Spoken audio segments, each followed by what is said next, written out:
नमस्कार दोस्तों, नारी के नरक की कहानी, दिल दहला देने वाली कहानी। सील से भरी हुई यह छोटी सी कोठरी, जिसकी दीवारों से गरीबी, असहाय के असमर्थ साथी की तरह चिपी हुई है। छत इतनी टूटी फूटी जैसे गिरने ही वाली हो। किसी जमाने में इसमें एक लैंप लटक रहा था, जिसका कंकार मात्र आज भी टंगा हुआ है।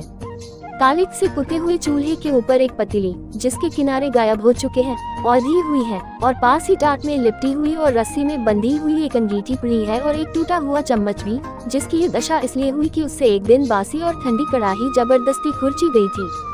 काठ कबाड़ से यह कोठरी अटी पड़ी है। एक झंगोला चारपाई पड़ी है, जिस पर चिथड़ी चादरें हैं और बिना गिलाफ के फटे तकिए। एक तरफ को एक पालना भी पड़ा है, जिसमें एक बच्चा, जिसका सिर बड़ा है और रंग पीला पड़ रहा है, लेटा हुआ सो रहा है।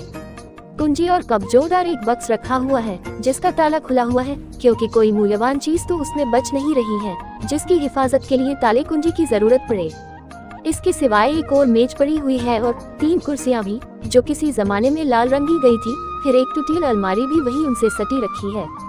इतने सामान की कमी को पूरा करने के लिए 2 बाल्टियां हैं, जिनमें एक गंदे पानी से भरी है और दूसरी साफ से, और फिर एक बरोसी भी है। अब आसानी से समझा जा सकता है कि कोठरी में तिल रखने को भी जगह नहीं थी, लेकिन फिर भी बेचारी ने पति और पत्नी को जगह दे रखी है। चारपाई और पालने के बीच जो संदूक रखा है, उस पर वह अधेड़ यहूदन बैठी हुई है।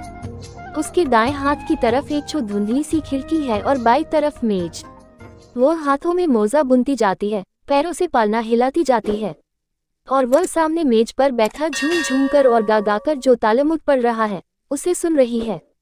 बीच बीच में कुछ शब्दों को वह खा जाता है और कुछ कुछ ऐसे जोर से बाहर खींच निकालता है, कुछ को बड़े मजे में रैंक रैंक कर पढ़ता, और कुछ को ऐसे चबा जाता जैसे सूखी हुई मटर को।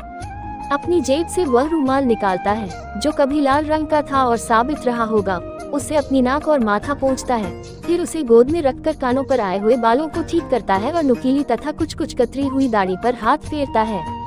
किंतु फिर वह अपनी दाढ़ी का कोई टूटा हुआ बाल निकालता है और उसे किताब के पन्नों के बीच में रखकर गोद में पड़ा हुआ रुमाल उठा लेता है और उसे सीधे मुंह में रखकर चबाता है। इसके बाद पैर के ऊपर चढ़ाकर वह उन्हें हिलाने लगता है। और यह सब तो होता ही है, किंतु साथ ही उसके माथे में बल पड़ते जाते हैं, कभी सीधे सीधे और कभी टेढ़े टेढ़े, और इतने गहरे कि उनमें भौहें खो जाती हैं। कभी ऐसा लगने लगता है जैसे कि उसके सीने में कोई दर्द उठा हो, क्योंकि वह अपने सीने पर हाथ रखकर जोर से दबा देता है। यकायक वह अपना सिर बाईं तरफ को झुका लेता है, बाएं नथुने में उंगली डालकर छींक लेता है, फिर अपना सिर सीधी को झुकाता है और सीधे नथुने में उंगली डालकर छींक लेता है। बीच बीच में वह हुलास भी सुअधता जाता है, पैर खींचकर बैठ जाता है, आवाज तेज हो जाती है, कुर्सी